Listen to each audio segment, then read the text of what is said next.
Yeehaw, biddly bam!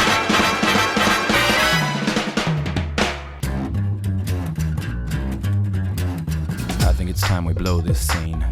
Get everybody in the stuff together. Okay, 3, 2, 1, let's jam. I'm just watching a bad dream I never wake up from. He just had a run of bad luck.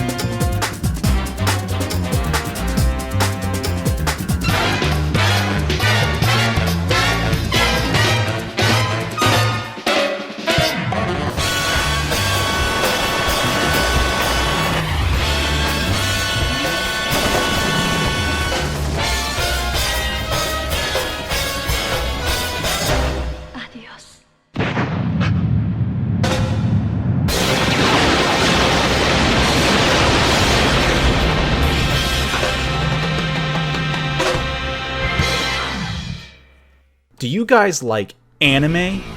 Oh yeah, high-octane, action-packed adventures? Well, it's my sleepover, and I get to choose the anime. And I choose Cowboy Bebop.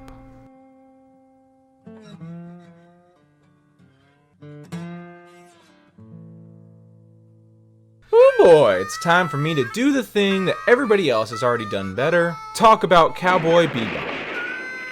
I don't watch a lot of animes. Anime? I've only seen a bare few of the best in the genre thus far. However, within this minute list of great shows, none have garnered the reputation as revered and as respected as Cowboy frickin' Bebop. It is so good that the older it gets, the more untouchable it becomes. Nobody hates Cowboy Bebop. And I looked.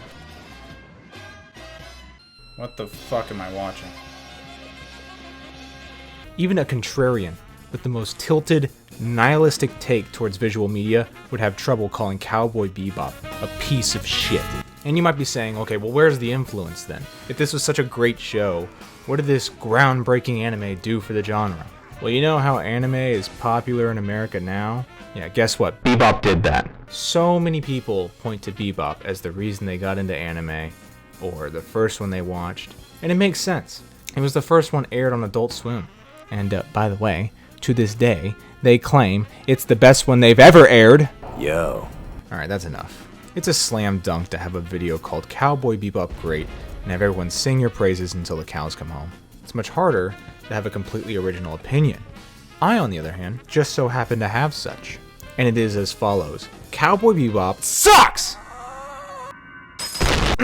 What I meant to say was, Cowboy Bebop is the black sheep of the best of all time list. If you look at other highly regarded animes, what the fuck is the plural of anime? You'll see that they don't share a great deal in common with Bebop. Shows like Death Note and Steins Gate have very tightly wound story arcs. They feel aptly paced and finish in a wholly satisfying way. Cowboy Bebop does almost the exact opposite.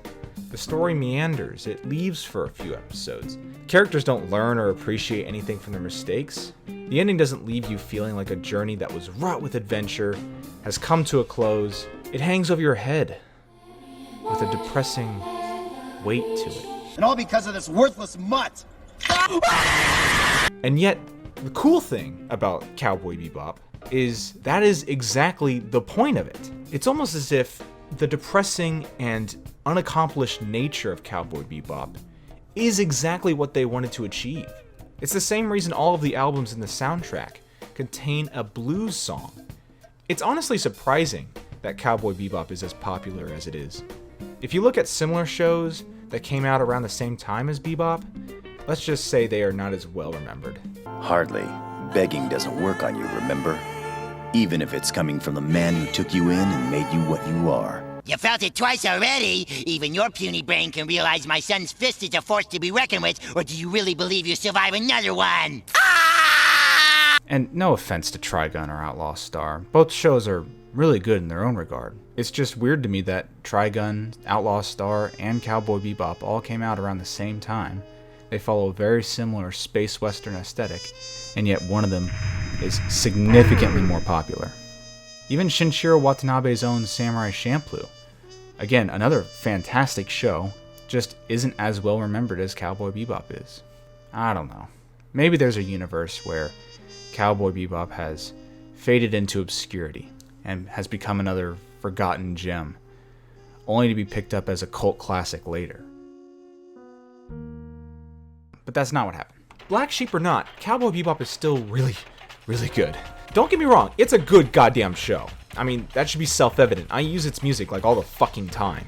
To this very damnedest day, Cowboy Bebop has remained the masterclass for so many elements of the visual medium. The animation is colorfully fluid and lifelike.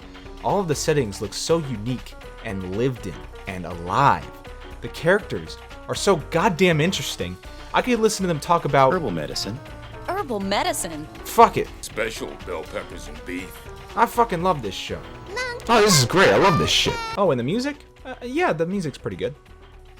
And by pretty good, I mean fucking amazing! They wrote too much fucking music for this show, and it is all good. If you have not listened to the OST on YouTube, I highly recommend you do. Okay. So we know all this, though. Like, if you're listening to this, you've probably seen Cowboy Bebop, and you know it's good. There has to be some reason I would bring up Cowboy Bebop now, right? Well, you see, in 2021, Netflix released this 10-episode live-action revamp of Sunrise Studios' Golden Child, produced in part by Tomorrow Studios. Wait, what the fuck? It was supposedly going to be a faithful adaptation of the classic work, including brand new tracks composed by Yoko Kanno herself. The promotional material looked very promising, so it would be such a shame if it disappointed, right? Like, I can't imagine it being disappointing.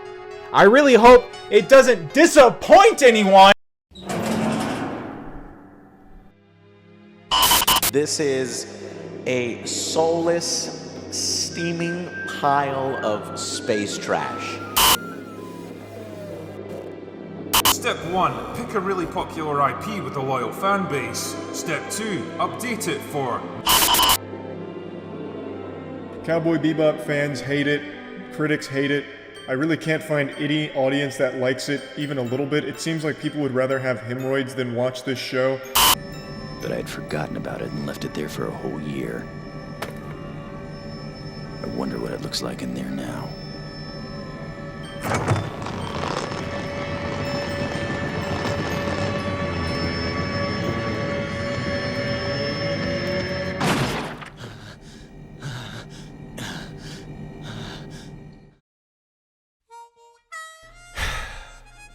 It really is such a shame that this series is getting as bad a rap as it is.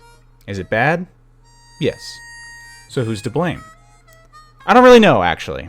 I know Christopher Yost and Andre Nemec didn't set out to write a bad show, or that any of the actors planned on purposely ruining their characters. This isn't a case like Dragon Ball Evolution, or The Last Airbender, where the vision behind the project doesn't give a shit. From my perspective, everyone on the set of Netflix's Bebop was genuinely giving it their all. Let me paint a picture for you to help illustrate why I empathize with the creative team on this one. Imagine you're at home when the multi-billion-dollar media corporation Netflix knocks on your door. And you answer the door and they say, "Hello, we are Netflix. We are going to give you the budget, manpower, and licensary rights to the cultural zeitgeist Cowboy Bebop, a show that has been awarded countless accolades for its creative endeavors, has shaped the diet of Western culture immensely, and has a deeply passionate, cynically critical group of fans who would cry and die for this show.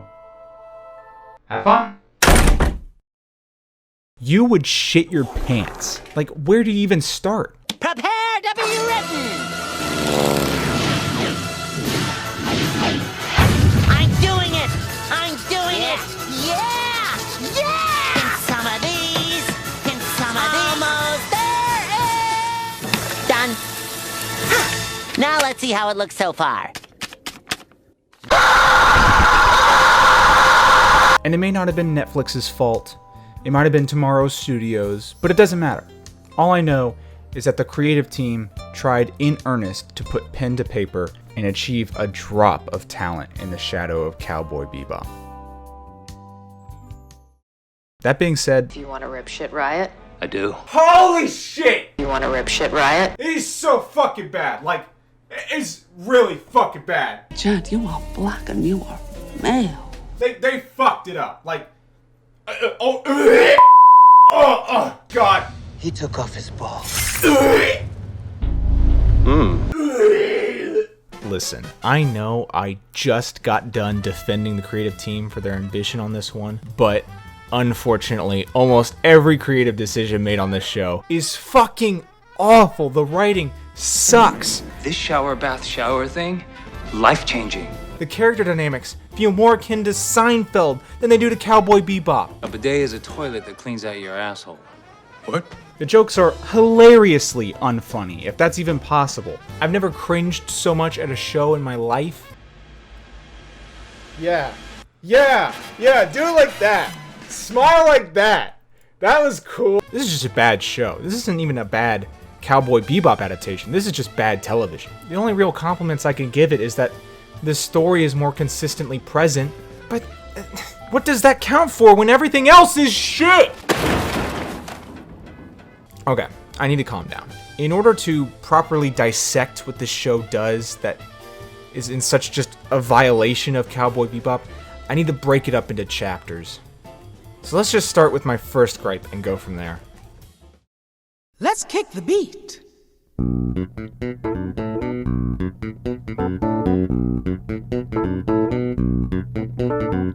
Okay, so remember how 1998's Bebop had that wickedly amazing, eye-gougingly good soundtrack? It's incredibly diverse and varied. Not a single track feels unpolished or underperformed. It would be an amazing resource for people who want to readapt the show. Well, imagine if you saw that soundtrack and said, hey guys, let's do the bare minimum. One of the main things I was looking for in Netflix's Bebop was their use of the soundtrack from the original. There is so much music the original show didn't use. Not to mention you can remaster the songs, you can remix old ones. They even brought Yoko Kanno's ass back on to create brand new music just for the Netflix's Bebop. And yet the whole time, I was internally screaming, where is the music? The tracks are so quiet and so in the background, I seriously couldn't remember a single original song from the new playlist. When I listened to it later, yeah, the new music is good. So I'm just absolutely baffled as to why they went through all this trouble, spent all this goddamn money on the goddamn seatbelts, and yet you barely feel any of it. This was supposed to be the easy part, like writing a good interpretation of Cowboy Bebop. That's hard.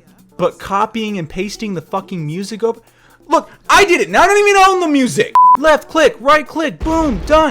And this might just seem like a minor gripe, like boo-hoo, they didn't play your jam, cry more baby. But remember, this is Cowboy Bebop we're talking about here.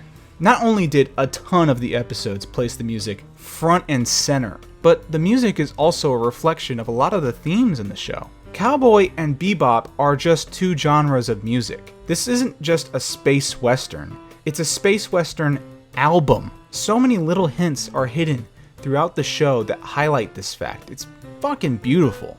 And yet, Netflix's Bebop has the gall, the fucking space nuts, to label every episode with that music genre title. Fuck off!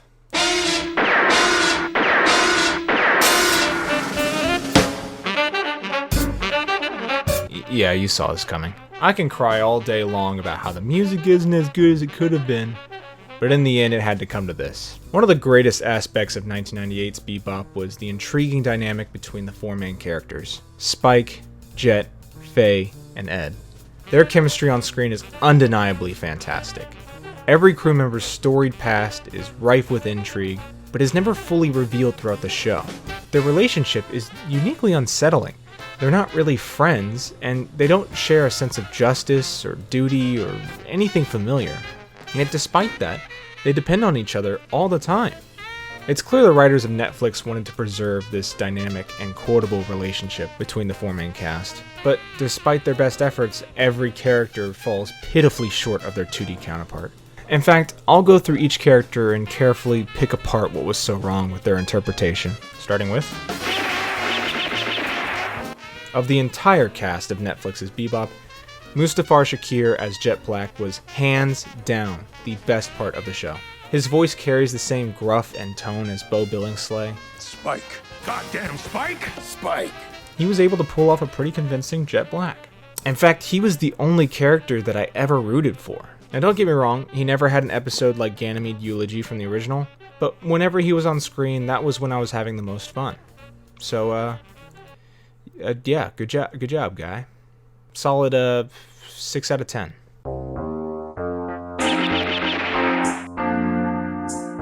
Spike is flawed. I knew Spike wasn't going to come out the other end unscathed. His character in the original is a fan favorite for a reason.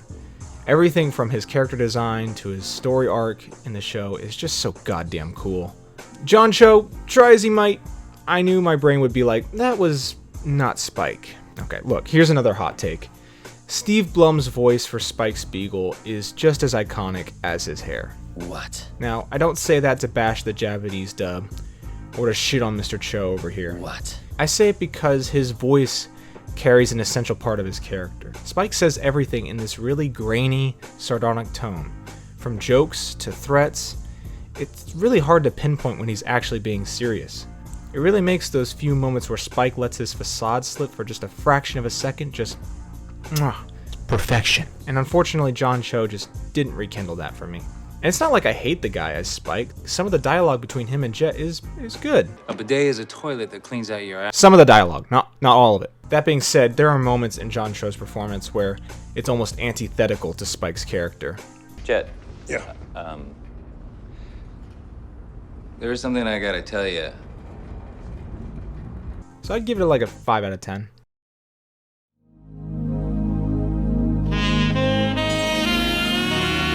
Wait! Hold on. Before we go any further, despite my criticisms of Jet and Spike, these two characters received the best writing, the best dialogue, the best performances, point blank, period. No other character came close. Everyone else, every character besides Jet and Spike, was a contender for the worst character in Netflix's Bebop. All of them. Every single one besides Jet and Spike, fucking garbage. So in the original Bebop, Julia and Vicious do not get much time on screen. Their character arcs are more of a device for the plot to move forward than a thematic element of the show. And despite not being a great character, Vicious is still entertaining just because of how ruthless he is. He just fucking kills everybody. His unpredictable bloodlust makes him feel like a legitimate threat to the protagonists. And there's always this tenseness in the air whenever he's on screen. However, in Netflix's Bebop, he's just a cuck. Because you are no man at all. Everyone just compares him to Spike. Everyone just tells him that Spike is better. All of the elements that made him a formidable villain are completely trampled on. Oh, and being unpredictable? I am going to burn the Elder's Temple to the ground. Ah, shit. Also, why is he British? I'm so sick of this fucking awful trend. He doesn't sound threatening at all. Temporary! Just sounds fucking stupid. Poorly executed, 1 out of 10. Julia is the unfortunate draw in the original Bebop. She doesn't really get the screen time to flesh out her character, and her presence is often only mentioned by name. In the end, she was Spike's love interest. There's just not much more to it than that. However, the fact that her character is left so blank in the original should come as a godsend to the writers of Netflix's Bebop. They basically have carte blanche to just fill in the blank with her character. I was hoping she'd get to play a bigger part in Spike's story, but they really just don't give her a lot of anything to do. She's just stuck behind Vicious for 9 episodes. It was a little disappointing that this Julia, who is written with the foresight of pre-established material, is just as inactive and invisible as the Julia who was only physically in 2 episodes. At least the Julia in the original had some get up and go. Whatever. She's the princess in the castle, so what? Let's just see Spike save her in episode 10. We can be free of all of this. Of him, the syndicate. We can... Why would I want to be free of it? Right at the moment when I've captured the throne. Oh, okay. So, instead of leaving the syndicate, which is what she had been whining about for the past 9 episodes, She wants to take it over? Captured the throne. But she hasn't captured the throne. And I don't care if Annie gave her this advice or that she's using Vicious as a puppet.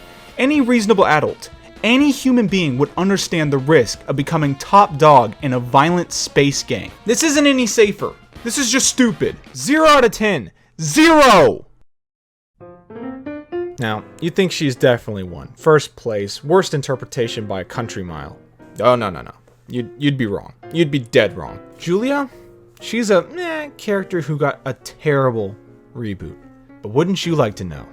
There's a character who starts out so high and falls so far. Easily, the worst written character in Netflix's Bebop is...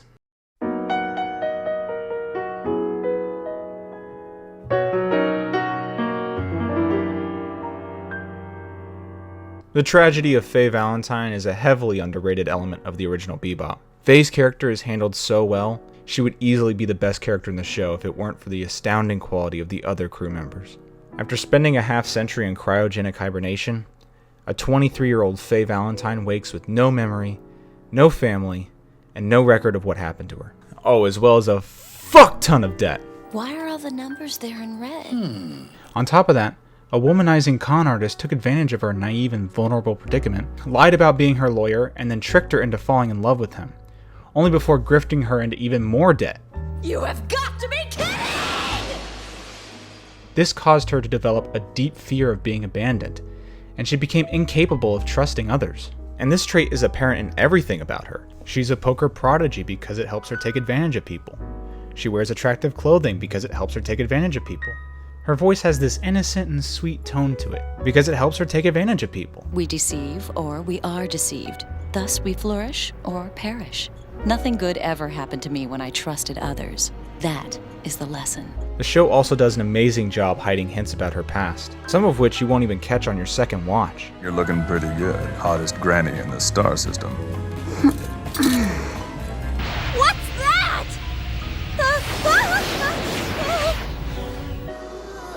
Didn't you pay attention in your high school physics class? Matter that gets enclosed in hyperspace can be viewed normally by the naked eye. Now she gets huffy about it.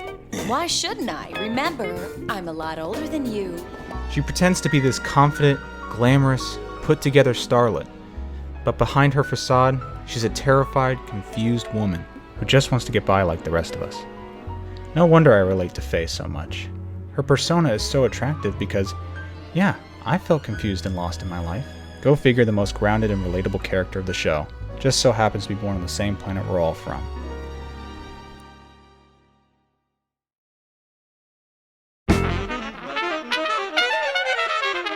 I could only hope for an ounce of Faye's persona to be recaptured in Netflix's Bebop. I knew it wasn't going to be pretty, I knew it was going to be cringe, but I was still disappointed. They left all the best aspects of Faye's character on the cutting room floor. There's so much missing from Faye, it's almost unbelievable. Let me just list all the things the writers of Faye's character deemed were unnecessary. I remember there being a great deal of controversy over Faye's casting and costume change. Let me just say, I do not give a shit. In my eyes, Daniela Pineda is as fit for Faye Valentine as anyone else is. If she captures the character, so what if they don't look the same? Damn shame it wasn't captured. She no longer carries this seductive, sweet tone in her voice. She no longer puts up this attractive, idealistic facade. She just swears. Does that shit work on all the girls? A lot. You can kindly fuck off. Total dick. Fuck you! Piece of shit. Defrost my ass. Asshole. I'm gonna shoot your dick off. Faye does a lot of swearing. Fat ass bounty on your head. Dying a dipshit death. Bring it to your face. Bitch, you know who this is! Shit, fuck, shit! A rip shit riot. Eco dicks. No shit. Nutbags. These assholes. Dickwads. She swears like a damn teenager. You know, there was a sense of irony in that the old Faye was a pampered elitist while being employed in the poorest, most dangerous profession in the galaxy. It was poetically comedic. But with this Faye, I don't really know what her motive is. Is she on the run? Is she naive? Is she vulnerable? No? Then why is she even a bounty hunter then? Why is she even literally in this show, or on this ship, or part of this crew, or anything? You cut all the expressive elements out of her character that you deemed vulgar and objectifying out of some misplaced sense of justice. But then you turned around and made her character a fucking cardboard box with a punchline dispenser. Wow, that's way better. What the fuck? Also, I guess she's gay now. Look, I don't have a problem with her questioning her sexuality. In fact, her character could benefit from an exploration of a relationship. Maybe she'd come to realize that her idea of love is flawed because of her past experiences. Maybe she would find someone to finally confide in and learn to trust again. But that doesn't happen. This is the last time we see this character. She's just there for one episode and then gone. In the anime, Faye only hit on strangers because she could get something out of them. True love to her seemed like a weakness, a compromise that she wouldn't fall for a second time. But in this show, her actions are more akin to a teenager with a gun than a full-fledged adult. It's Galileo Hustle. The episode dedicated to the bittersweet reveal of Faye's backstory is a disappointing end to an already disappointing beginning. Honestly, I don't even want to talk about any of it. You guys did this out of some kind of a kink roleplay? No, I don't want to talk about it. All I'm going to say is this. You did not earn this. Whatever heartstrings you thought you were pulling on, you didn't even get close. It may look the same, it may sound the same, but all the shit preceding this moment, all the missed opportunities and lost chances you had, have guaranteed that this moment certainly does not feel the same. I'm done.